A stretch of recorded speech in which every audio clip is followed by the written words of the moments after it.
Allahumma sholli ala Muhammad al-Fatih lima awwal khatim lima sabah.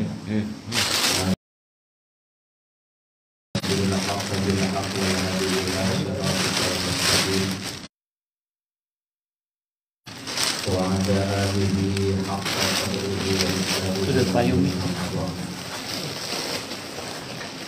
Jamaah majelis zikir menakibkan tadi di Allah Rabbul Tiga itu anak kiram. Khusus ada ketua, ada wakil ketua, ada pak bendahara, ada Mas Ali Gibran, ada Ustadz Payumi, ada Pak Gus, ada Vicky, ada kamar mandi. Andre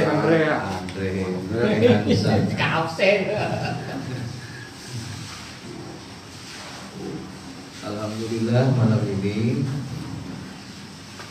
kita mengadakan manakiban plus sekalian tahlilan saudara kita almarhum Pandi atau Ariel bin Duri. Ya malam bertujuh ini ya. Alhamdulillah kita bisa melaksanakannya pas banget ini sebetulnya. Pasnya kenapa? Pas dibarengan dengan momennya manakib. Berarti itu sangat luar biasa. Sengaja aja kan susah. Ini pas banget berbarengan waktunya. Memang bukan suatu kebetulan di dunia ini. Allah semua juga Allah sudah rencanakan. Nah disinilah kita kadang-kadang terlena. Padahal ibarat perjalanan kita misalkan menuju Lampung atau kita menuju Semarang. Ibarat dunia itu seperti itu perjalanan kita. Kalau kita transit di rest area atau kita misalkan naik kereta ke Semarang, kita transit sebentar. Itulah dunia seperti itu. Kadang-kadang kalau kita transit di stasiun beli rokok aja, kadang-kadang ketinggalan kereta. Nah, transit di situ kita berhenti sebentar di situ, itulah dunia. Makanya sekejap mata saja, sebentar saja, itulah umur dunia. Kadang-kadang kita kalau bahasa Sunda mah haliu, pengen bawa ini, bawa itu, bawa kulkas, bawa segalanya. Kalau di transit beli rokok saja, kadang-kadang kita ketinggalan kereta. Dan kalau misalkan kita memaksakan diri, kita turun, uang kita 100.000, kita beli rokok misalkan 20.000, kembalinya juga kadang-kadang enggak dapat kembalian. Di keretanya keburu jalan. Saking cepatnya, itulah kehidupan di dunia. Kata Allah, bal ahyaun, kata Allah, bal tu'sirunal hayatad dunya wal akhiratu khairu wa abqa. Tetapi semua kena tipu dayanya dengan dunia. Padahal wal akhiratu khairu wa abqa. Akhirat itu lebih baik, lebih bagus, dan kekal sifatnya. Nah itu sekelumit perjalanan kita. Bab dunia itu seperti itu.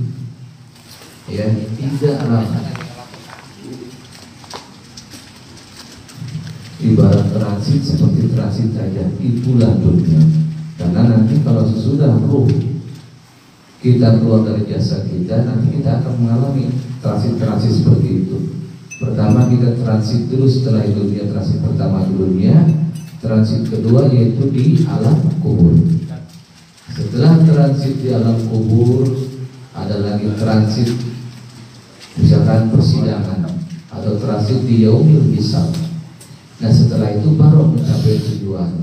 Terserah Allah nanti memberikannya kemana. Entah apakah mendapatkan surganya Allah atau mendapatkan nerakanya Allah. Itu terakhir perjalanan kita. Makanya diibaratkan kalau kita jalan ke Semarang, transit-transit itu tempat-tempat bepergian kita. Kemudian pertama yaitu dunia. Pemberhentian kedua yaitu di alam kubur. Pemberhentian ketiga ketiga di yaumil hisab, pemberhentian terakhir, tercapainya kita, datangnya kita lokasi yang kita tuju, yaitu menghadap kepada Allah. Situ nanti Allah memberikan surganya Allah, apa nerakanya Allah. Sebetulnya seperti itu, makanya kebanyakan kata Allah seperti itu. Bal tu'sirunal hayatad dunya wal akhiratu khairu wa abqa. Semua tertipu dengan indahnya hiruk pikuknya dunia. Nah, seperti juga kemarin almarhum saudara kita yaitu Pandi atau Ariel. Ini malam yang ke-7-nya. Mudah-mudahan Ariel diampuni segala dosa-dosanya. Amin. Ditempatkan di sisi Allah yang sangat-sangat mulia sekali. Diluaskan kuburannya, yang diterima iman, Islam dan ihsannya. Dan yang pasti mudah-mudahan mendapatkan syafaat dari Nabi Muhammad sallallahu alaihi wasallam. Begitu syafaat Nabi kita, syafaat penghulu di dalam Thariqah Qadir Naqsyabandiyah, Thariqah Qadir Jilani, dan syafaat dari guru mursyid kita semua, yaitu Syekh Ahmad Sohibul Wafat. Kematian itu sudah pasti. Kalau kata Allah, kullu nafsin dha'iqatul maut, itu sudah pasti. Jangankan kita manusia, nyamuk pun, binatang apapun itu yang bernyawa pasti akan mati. Itu sudah jelas. Dan kematian ini tergantung kembali lagi kepada amal kita masing-masing. Dulu waktu zaman dahulu sebelum adanya handphone, teknologi sekarang, orang sering memperdebatkan apakah kiriman doa kita, kiriman Fatihah kita sampai tidak terhadap almarhum atau almarhumah. Alhamdulillah dengan adanya handphone kita bisa buktikan bahwa itu akan sampai. Contoh, saya memberikan transfer uang kepada Mas Ali misalnya pakai handphone, namanya e-banking ya, e-banking. Saya transfer melalui ke saudara. Dari situ kan langsung saya telepon, Mas Ali uangnya udah dikirim, langsung diambil uangnya. Begitu juga Fatihah. Yang penting satu, alamatnya jelas, namanya jelas, pasti akan sampai. Padahal tidak pakai kabel, tapi melalui gelombang udara. Apalagi Fatihah, urusannya Allah yang mengatur. Ini urusan sesama makhluk aja, sesama manusia. Masalah hal mengirim transfer seperti itu sampai, apalagi Fatihah terhadap orang-orang almarhum. Tuh salah satu pembuktiannya. Makanya bersyukur sebetulnya adanya hal kayak teknologi handphone begini, itu sudah membuktikan. Kalau dulu susah untuk membuktikan, kadang-kadang malah bahasanya seperti ini. Kira-kira sampai ngasih doa gua, Fatihah gua terhadap almarhum, coba aja lu mati duluan, nanti gua kirimin nyampe apa enggak, seperti itu. Kalau zaman dulu, karena tidak bisa dibuktikan. Kalau sekarang melalui handphone kita buktikan. Alhamdulillah. Itu juga teknologi dan itu juga sama ilmu Allah. Kadang-kadang kalau kita bicarakan gini, suka namanya zakat fitrah. Zakat fitrah kan identik dengan guru ngaji, orang-orang yang berkeagamaan. Padahal tidak seperti itu. Siapapun dia, kalau sudah menjadi guru kita, baik itu guru olahraga, guru IPA, fisika, apapun itu namanya guru, silahkan kita memberikan zakat fitrah. Kalau kita kan enggak, diklasifikasi khusus dia untuk urusan ngaji saja. Padahal semua itu kan awalnya dari Allah, namanya ilmu semua dari Allah. Entah ilmu apa, kata orang ilmu pengetahuan, inilah yang menyekat-nyekat. Dulu mah tidak ada seperti itu. Bahkan Nabi pun tidak pernah mengajarkan sifat 20. Nabi tidak pernah mengajarkan ilmu namanya ilmu nausoro, tidak ada. Nabi tidak pernah mengajarkan cara membaca. Sekarang ada qiraatus sab'ah misalkan, ada bayati, ada nahwan dan lain sebagainya macam. Nabi tidak pernah mengajarkan hal-hal begitu. Jadi semua sumber ilmu itu tetap dari Allah.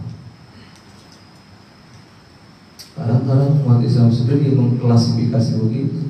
Guru SD ke guru SMP ke guru sanawiyah, aliyah, atau dosen kita kasih kalau mau zakat fitrah mah enggak harus khusus guru ngaji saja.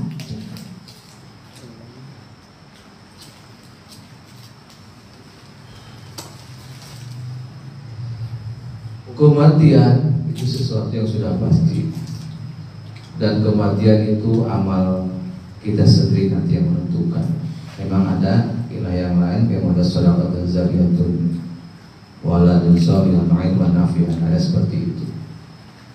Tapi yang pasti kalau dia meninggal dalam keadaan tidak beriman, tidak berislam, meninggalkan hal-hal begitu, ibaratnya daripada amal ibadahnya kebanyakan dosa semua pada waktu meninggal. Ya bahasa kita suul khotimah. Orang yang seperti itu langsung ya Allah siksa. Ada yang disebut namanya azabil qabr, Allah siksa dia. Satu, orang yang tidak ada amal kebaikannya. Yang kedua, orang-orang sholihin.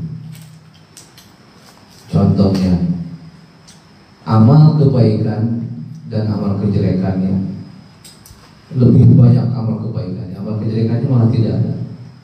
Puasanya rajin, ibadahnya rajin, semua dikerjakan.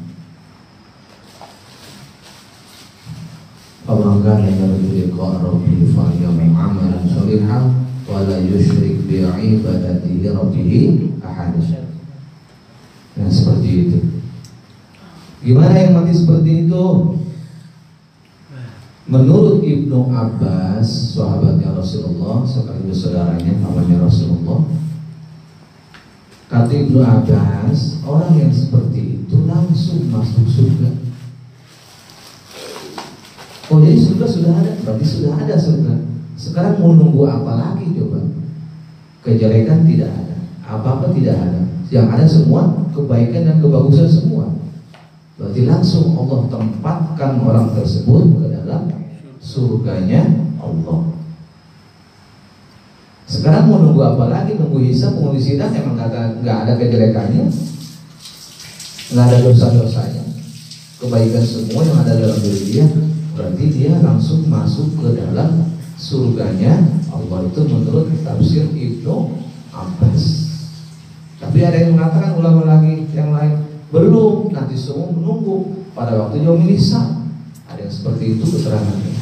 Maka teman yang mana aja silakan. Yang ketiga itu orang-orang yang amal kebaikan dan keburukannya sama, 11-12. Amal keburukannya dengan amal kebaikannya 50-50.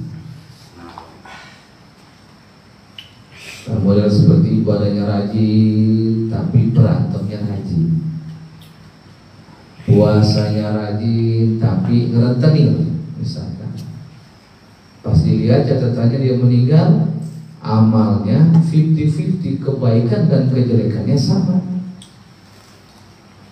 Gimana yang seperti itu? Nah, kalau yang seperti itu kata Allah, kan malaikat bertanya, ini gimana kayak gini? Kata Allah, "Wadarabu ala azanu." Kata Allah, pukul oleh telinganya. Kata Allah, dipukullah orang tersebut sampai ibaratnya pingsan, ditidurkan. Sampai kapan? Sampai datangnya yaumil kiamat.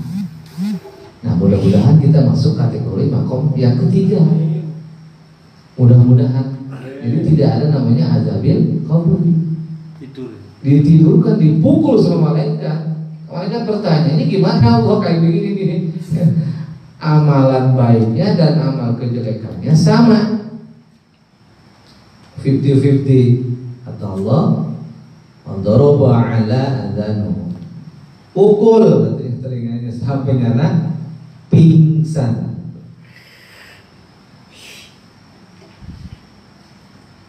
Nah, setelah itu baru Allah bangunkan dia, si hamba tersebut, sampai datangnya kiamat. Ayatnya kumaha pokoknya. Anu wahazi Pamanu sudaqal mursalun adi Yasin tanya.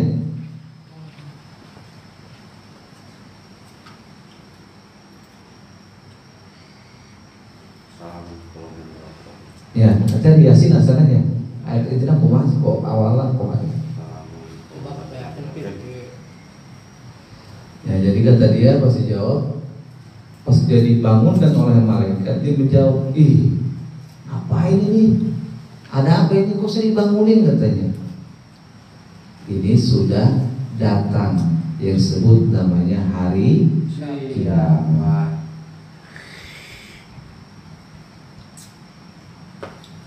Jadi wahyu, kata dia menjawab lagi, wahyu wa sudaqal mursalun. Jadi betul, iya, non benar apa yang pernah dikatakan para utusan-utusan Allah. Dan mudah-mudahan orang asup kategori katilu, mudah-mudahan. Jadi azab kubur, karena tahu sendiri azab kubur seperti apa, luar biasa. Pertama, sebelum datang mungkar wa nakir, datang dulu namanya malaikat Zabaniyah. Malaikat Zabaniyah seremnya minta ampun, suaranya aja seperti petir, galedek. Makanya di Rokobah Tuan Syaikhul Qadir ada bacaannya, muridku tidak akan dikagetkan oleh malaikat. Nah, korelasinya ke situ. Luar biasa nanti. Murid-muridku nanti tidak akan pernah dikagetkan oleh malaikat. Kalau ke situ, saya pernah ngaji di Daqaiqul Akhbar seperti itu kejadiannya. Suaranya aja bagaikan geledek, ajeger-jeger, kumaha tering coba. Gila kan, luar biasa kan.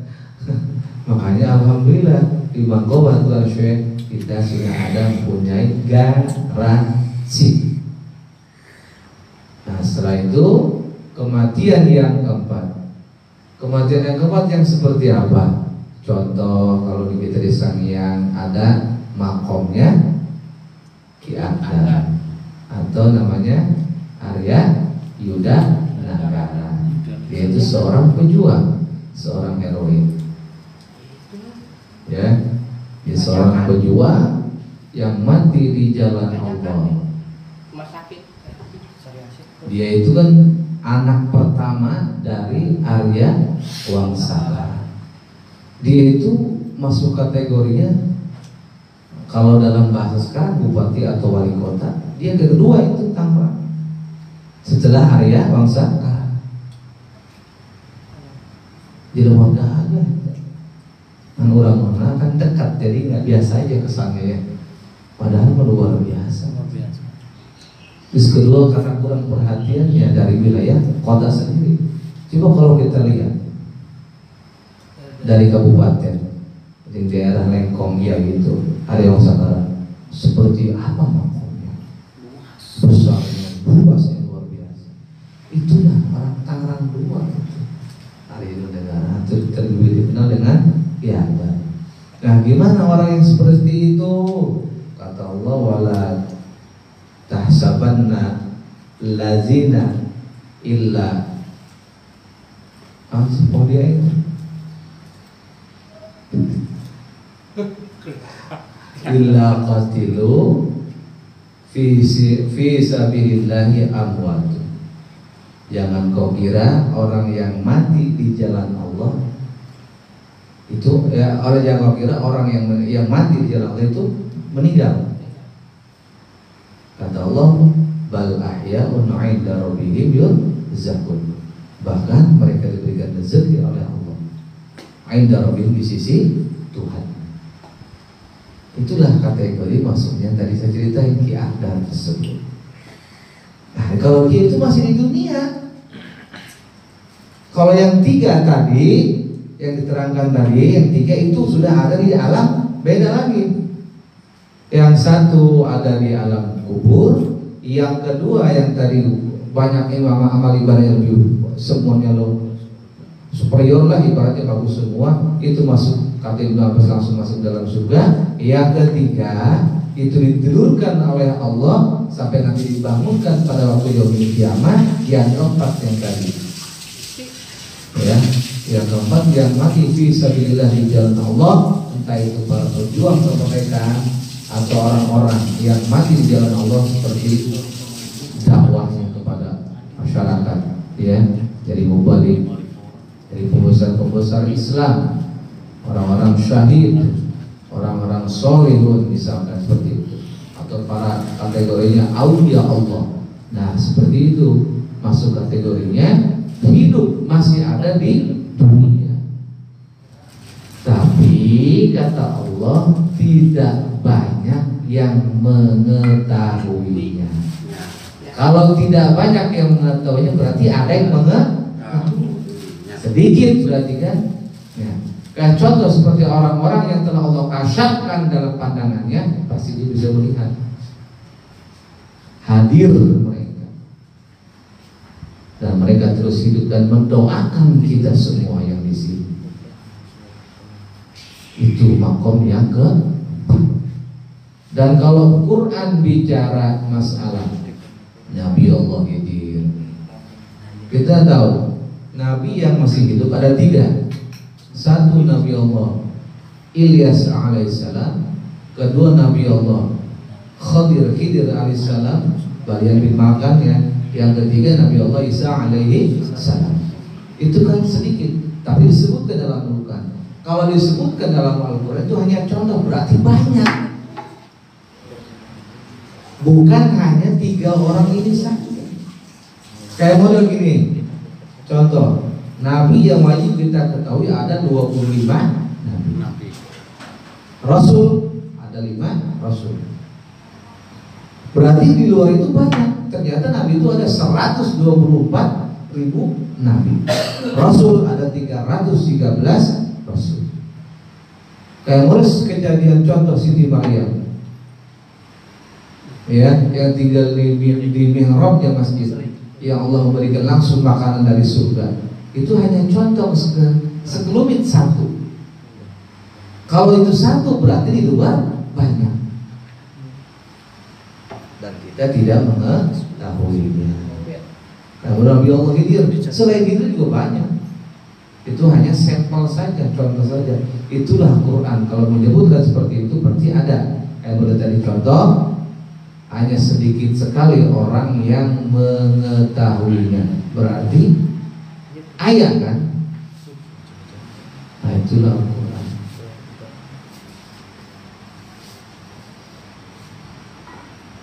Nah, dan nanti kita kembali dari awal pembicaraan saya. Hidup ini hanya seperti sekejap mata. Jangankan kita mau membawa apa-apa yang lain.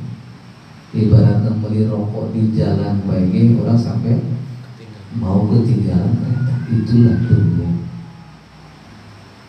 Apalagi kita lagi sedang membangun rumah belum jadi, kita sudah meninggal. Istri yang masih cantik ditinggal. Bahkan kawin lagi sama orang lain. Katanya hidup sendiri, katanya sehidup semati. Giliran suaminya mati, istrinya nggak mau ikut mati. Kawin lagi mau saingan gitu. Malah kawin lah. Bukannya mendoakan ya, alhamdulillah bisa kawin lagi. Coba, makanya apa-apa yang kita perjuangkan seperti itu. Anak yang kita bangga-banggakan setelah kita mati meninggal, pura-pura memberikan hadiah Fatihah buat kita. Ingat ajakannya, pura-pura hadiah. Makanya mudah-mudahan, makanya kita minta terus kepada Allah, atini mahabbataka, karuniakanlah, berikanlah kepadaku ya Allah supaya aku bisa cinta kepada Allah melalui pertolongan Allah lagi supaya kita bisa mencintai Allah. Minta pertolongan siapa kalau bukan kepada Allah? Makanya jangan terlalu over sesuatu yang kemarin pengajian itu. Kalau kita memberikan sesuatu bukan karena Allah, ujung-ujungnya pasti kecewa. Kita memberikan kepada misalkan saya kepada Anda sesuatu yang berlebihan, tapi begitu kebalikannya Anda tidak pernah peduli terhadap saya, pasti ujungnya kecewa. Tapi kalau kita memberikan sesuatu hanya karena Allah, biarpun dia tidak seperti itu, kebalikannya tidak berbaik kepada saya, niatnya bukan buat menyenangin Anda, karena saya niatnya untuk menyenangkan Allah. Makanya mulai sekarang kita ubah niat kita, apapun bentuknya keinginan kita, tujuannya itu ingin menyenangkan Allah. Ujung-ujungnya tidak akan kecewa. Tapi kalau niatnya buat manusia lagi, siapapun dia, istri kita, anak kita, pasti ujung-ujungnya kecewa. Kayak contoh sekarang aja yang kita alami, kita sebagai orang tua, dari kecil kita gendong, kita rawat, kita sekolahkan, giliran besar ngomong sedikit aja sakit loh, sakit kita, karena kita merasa kita yang ngurusin. Itu yang salahnya. Coba kalau kita misalkan ubah manage hati kita bahwa anak ini titipan dari Allah. Namanya titipan, amanah, ya kan? Nggak usah berlebihan. Kalau terlalu berlebihan sakit. Makanya tadi manajemennya diubah. Jangan terlalu over kecuali kepada Allah. Kalau terlalu over terhadap selain Allah, pasti ujungnya bakal kecewa. Dan mudah-mudahan ya kita dalam kategori tadi, peringkat yang ketiga yang Allah tidurkan, yang kita ditidurkan oleh Allah, nanti dibangunkan pada ila yaumil qiyamah. Mudah-mudahan ya seperti itu ya. Amin ya Allah.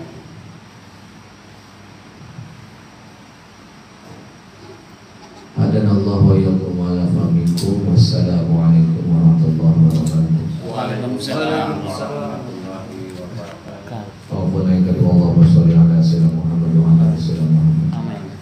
Ya Syekh Muhyiddin Abdul Qadir, ya Sayyid Muhyiddin Qadir, ya Maulana Muhyiddin Abdul Qadir, ya Darul Syekh Muhyiddin Abdul Qadir, ya Khadir Muhyiddin Abdul Qadir, ya Khawaja Muhyiddin Abdul Qadir, ya Syekh Muhyiddin Abdul Qadir, ya Sultan Muhyiddin Abdul Qadir, ya Qutub Muhyiddin Abdul Qadir, ya Gaus Muhyiddin Abdul Qadir, ya Sayyida Sayyidati Muhyiddin Abdul Qadir, ya fi khawarijana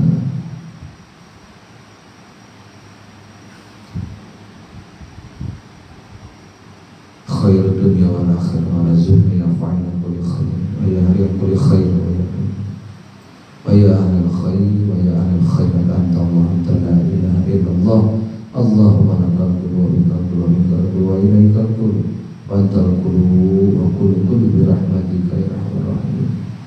Usalina al-marhum Fandi bin Dul bizimatika wa habli jawalika faqih fitnatal qabri wa azaban nar wa anta ahlul wafa'i wal hamdi faghfir lahu warhamhu fa innaka antal ghafurur rahim. Rabbana aftah bainana wa bain qawmil haqq wa anta khairul fatihin. Rabbana anzilna munzilan mubarakan wa anta khairul munzilin. Rabbana atina fid dunya hasanah wa fil akhirati hasanah wa qina adzaban nar. Wassallallahu wasallim ala jami'il anbiya'i wal mursalin walhamdulillahi rabbil alamin. Wa rahmatullahi wa barakatuh. Bismillah.